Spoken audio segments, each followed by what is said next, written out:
Hey everybody, and good morning. This is Craig from the University of Applied Research and Development, and we're really fortunate to have with us Rob Dannenberg, who's the Director of Operations for Phoenix LiDAR Systems. Good morning, Rob. Good morning, Dr. Hansen. It's nice to talk to you. You too, and thanks for being willing to do this for us so our students and those watching the recording can learn a bit more about LiDAR and what Phoenix does. So why don't you tell us about your interest in LiDAR and how you came to be doing what you're doing?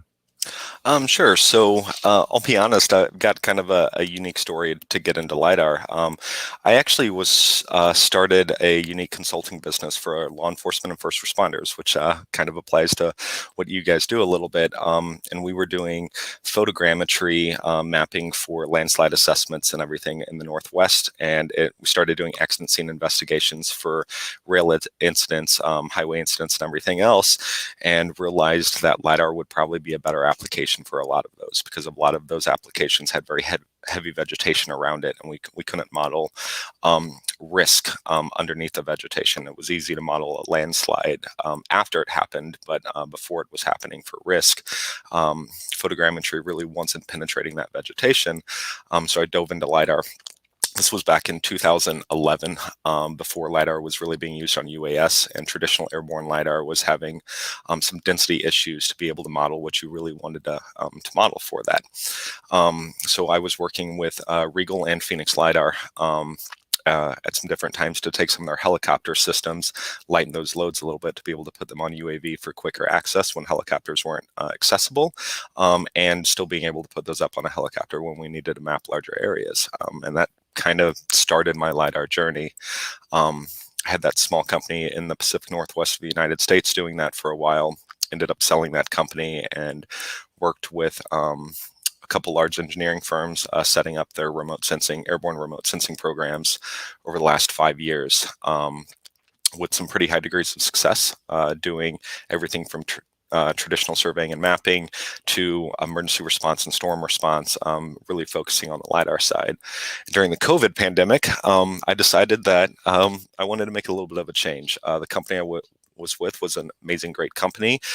They decided to take a different direction, sold to a publicly traded company. And at that time, I decided that I've been doing the field operations and running field operations for a long time, and I wanted to have a little bigger impact on what LiDARs were available to the market.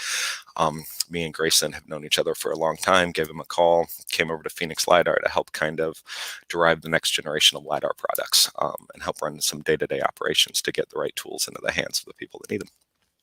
Fantastic. So who would use LiDAR? You've talked about mapping. So LiDAR's got a pretty broad range of use, and there's different types of LiDAR too. But mapping and surveying is probably the primary application. So professional land surveyors have definitely adopted LiDAR at a very high level throughout the US, Europe. You're seeing it very heavily adopted in Australia, New Zealand, and across the board. It's a rapid way to gather a lot of data, right? It also doesn't have some of the pitfalls that photogrammetry or structure for motion has, but it has its limitations. You've got to use the right tool for the right job. But that is a very heavy use case. Utilities are using it a lot to do vegetation encroachment, and with the fires that we have in the West here after storms come in and blow that, it's a very good way to model vegetation. In an emergency management aspect, LiDARs being started have been used for biofuel mass, and actually looking at the biofuel mass to help predict like if a wildfire hits, where it's going to burn out to, and that kind of stuff, and clean that up. Agriculture uses it for density of crop, and crop heights. Applications are pretty endless, but I would say the general rule is if you need an accurate as-built of an area, LiDAR is probably one of the most efficient ways to get that. Anything you need to see and model and map would be a great use case for LiDAR. So can you explain to us what LiDAR is, how it works? Sure. So LiDAR is, it's actually an acronym, stands for Light Detection and Ranging. It basically works very similar to radar, but instead of using radio waves, it's using light waves. What's nice about LiDAR is it's an active sensor. It has a laser on board that creates a pulse that shoots out. and it will detect the basically radiation reflectance coming back off of a target. There's multiple different types of LiDARs, multiple different wavelengths of LiDAR that can be used to see different things. But basically, most LiDAR units are going to shoot a series of pulses out and will detect accurate ranging. So anybody that's been in the golfing world for a while, or very active shooters that use laser like range detection, they generally have a single laser to figure out how far something is away. Ours and all LiDAR units are basically that upscale to where they're shooting anywhere from 100,000 pulses per second to 1.8 million pulses per second at the smaller, lighter weight UAVs we use. And because of that heavy, dense vegetation canopy, you can still generally penetrate that and get down to the ground floor. Yeah, talk us through this graphic and the difference. Okay, so one of the big things when it comes to LiDAR is there's two primary types of LiDAR when it comes to the mapping world. You have a static LiDAR, and that is generally a LiDAR that's set up on a tripod that is going to scan an entire area 360 degrees around, and depending which one you're using, ranges and everything like that. Those are generally very standard, the highest precision LiDARs there are, because there's no movement involved, right? So that LiDAR is stuck on a tripod from a known point. And then you have kinematic LiDAR, and you'll hear that referred to in a lot of different ways. But mobile LiDAR, which is definitely an earlier application of kinematic LiDAR in the survey world. And then you have like airborne LiDAR, but that's when you have a LiDAR that's moving through space, and you have to have IMUs and GPSs to give it its location of where it is. So you'll lose a little bit of accuracy on doing that, because there's an inherent error that's going to come into that. But this slide, or this graphic, basically represents what we consider a successful workflow to collect LiDAR, to get all the way to an accurate, calibrated, registered, colorized point cloud, if you care about the colorization of it, to be able to create end deliverables of which you need to do. There's a big misnomer in the LiDAR world that, oh, I can create a pretty point cloud and have really cool graphics to be able to show people, but at the end of the day, that a lot of time is too much data for people to digest. You're talking about billions of points in 3D space that are very accurate. So taking that point cloud and then deriving whatever deliverables you want out of that is pretty important. But here at Phoenix LiDAR, we are always stressed to our clients, whether they're driving or they're flying it or they're carrying it on a backpack, that the planning of their operation is the most important, right? Depending on what LiDAR they use, they have different settings, which will affect range and intensity and reflectance. Whether they need to have overlap with their LiDAR, whether they have cameras involved or different sensors involved that they need to tie together. But if they don't plan that operation and how they're going to collect the data, the chance of them getting a good acquisition is definitely reduced. Then the next piece about that is actually making sure that your GPS and your IMU receive the right data they need to give the most accurate and precise position that they have.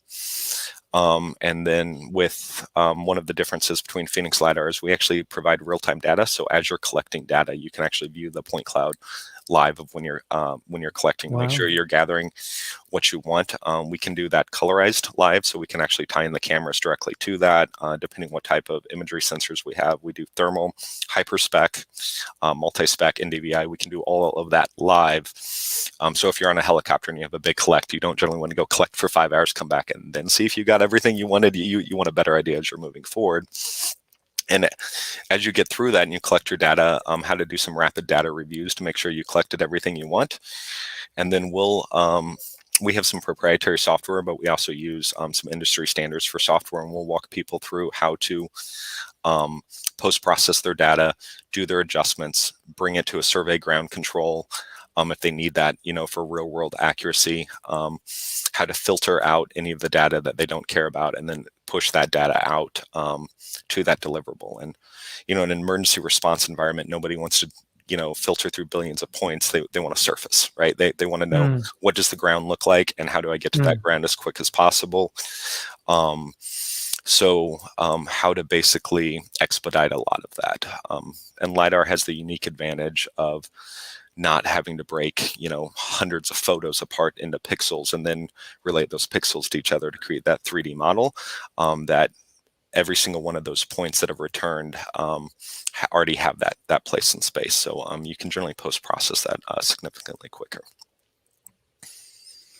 And the future of LiDAR, do you think that it's predominantly on drones? Do you think it's automated? What do you think is the future of LiDAR? I will never say that drones are the future of LiDAR. Drones are a key aspect of LiDAR. But with any remote sensing technology, and I don't care what you use, you need to be able to put that sensor, that scanner, in a place in space to collect data. Sometimes UAS makes the most sense. Sometimes a manned helicopter, sometimes a fixed wing aircraft, sometimes it's a train, sometimes it's a boat, so we try to be a little bit platform agnostic. I will say a majority of our sales do go to UAVs, but we do a lot of manned helicopter. We do backpackable and everything else. I think really where the future of LiDAR is, as you're seeing these scanners get better, more precise, and smaller, you're getting more versatility out of them. And I think one of the big things, 5 and 10 years ago with LiDAR is you bought a LiDAR scanner that was either a kinematic terrestrial scanner or you bought one that went on an airplane. There wasn't a whole lot of in between. A couple helicopter sensors because helicopters can carry the weight of it, but that was it. And even 10 years ago and 5 years ago, you were buying, I would buy a LiDAR to go on a drone, but then I could never put it on a helicopter because it was lightweight, fit on a drone very well, but didn't have the range to go on a helicopter to fly higher. What you're seeing right now is a lot of multi-use scanners coming out. So a lot of the scanners we sell, and regardless of who the manufacturer of the actual LiDAR is, we're the integrator that makes it as a whole is we sell scanners that you can put on a backpack, you can put on a truck, you can put on a train, you can put on a car, move it to a UAV, move it to a helicopter, do fixed wing with it without a lot of trade-offs. So it used to be you would have dramatic trade-offs if you did that. And there are scanners that definitely do better from an airborne perspective than they do from a mobile perspective. And there's scanners that do better from a mobile perspective. But most of, the higher end scanners that are in the market can handle like minimum of like a 1.5 meter range outwards of, 150 to 300 meter range. And some can go significantly further than that, right? But I think the future of LiDAR is really the versatility and getting them light enough to be able to put them on whatever platform you decide is best to put the sensor where it needs to be to collect the data you're looking for. Without giving away any confidentiality or any trade secrets, could you give us some examples of projects that you've worked on recently? Yeah, so we've worked on, so we do a lot of projects with universities and everything, and they always come with a lot of the most unique applications, right? And I'm not going to get into specifically who the university is, that they can feel free to do that. And they do enough marketing. You guys can figure it out if you want to look into it. But we did a 4-sensor payload. So it was a lightweight LiDAR scanner, a Honeywell hyperspec nano camera, a radiometric calibrated thermal camera, and an RGB camera.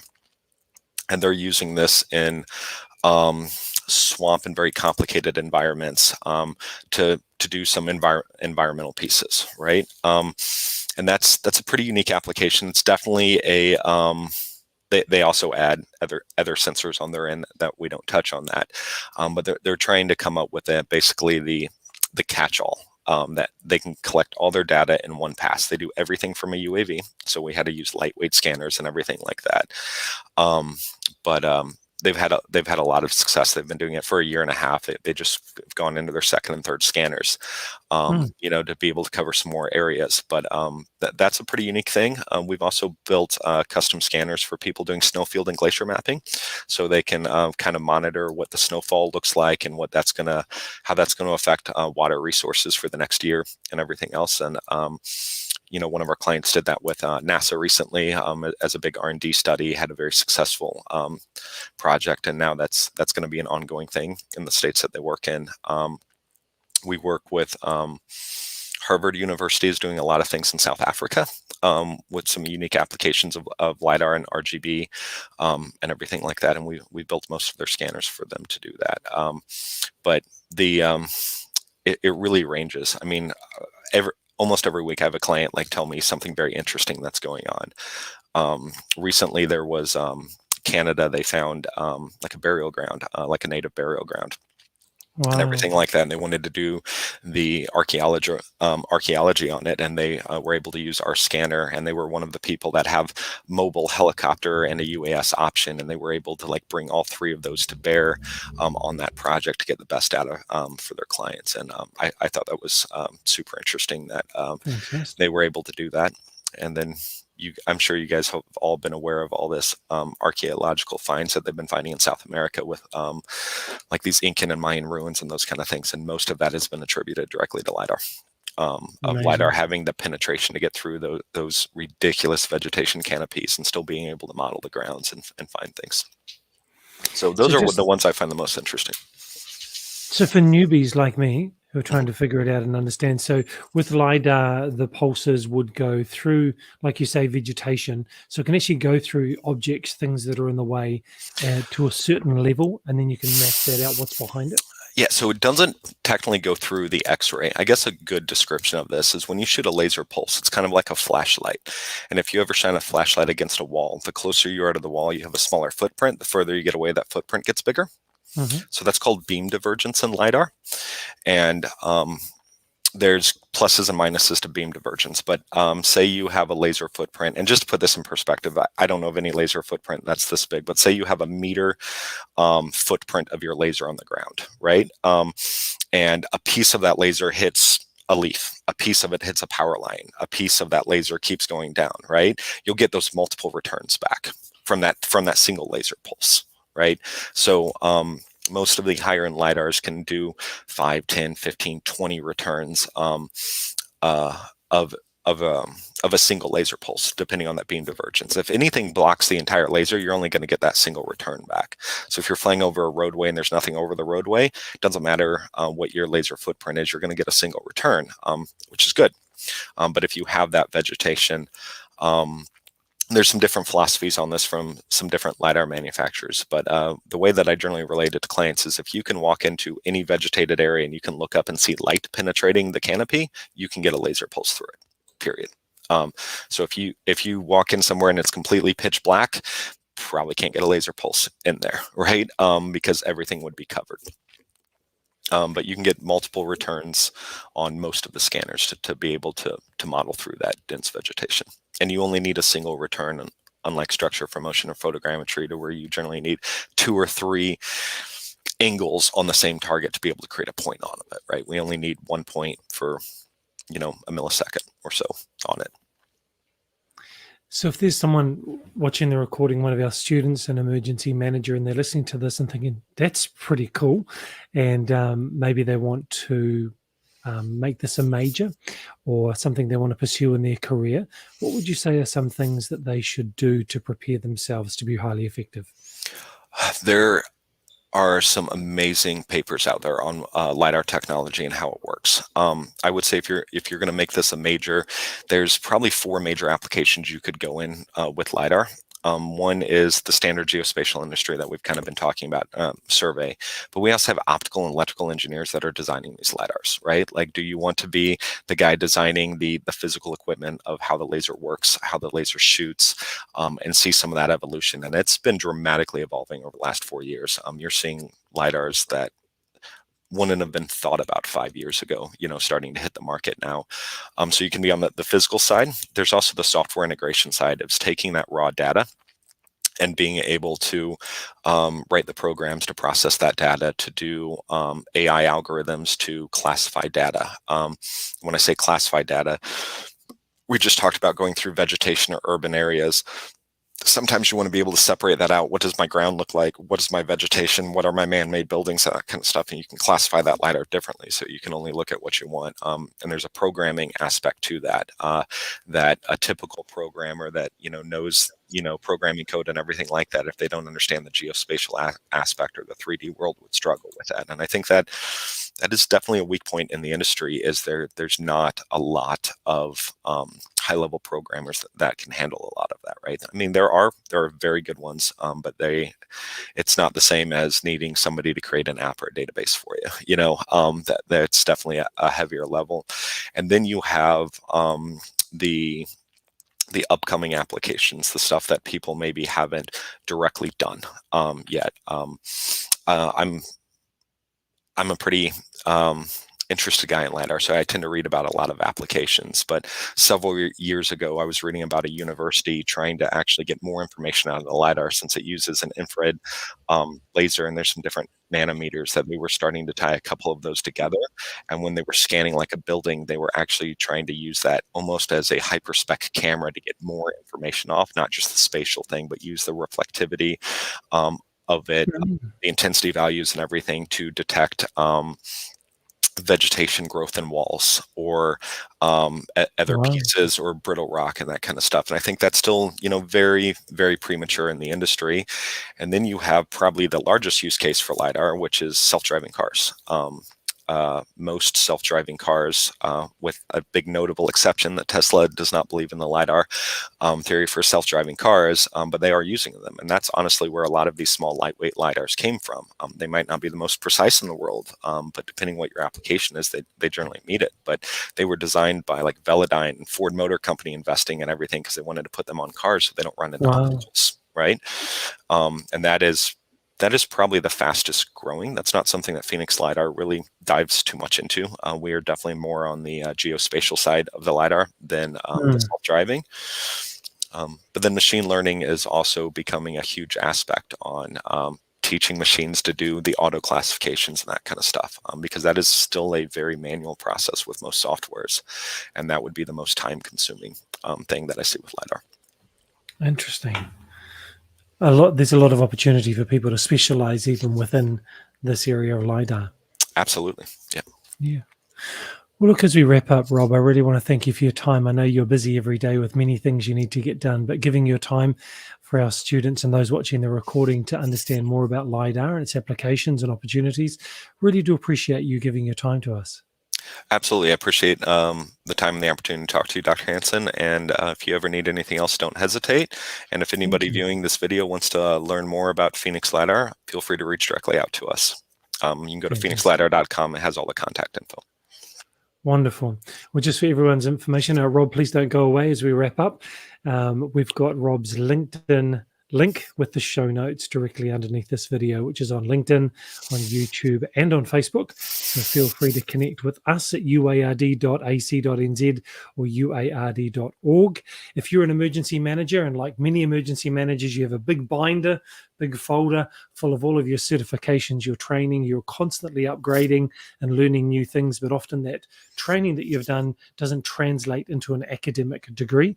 That's what we do, and we do it really well. So if you'd like to pursue getting your bachelor degree or your master's and get recognition for everything you've done, please do reach out to us, uard.ac.nz or uard.org.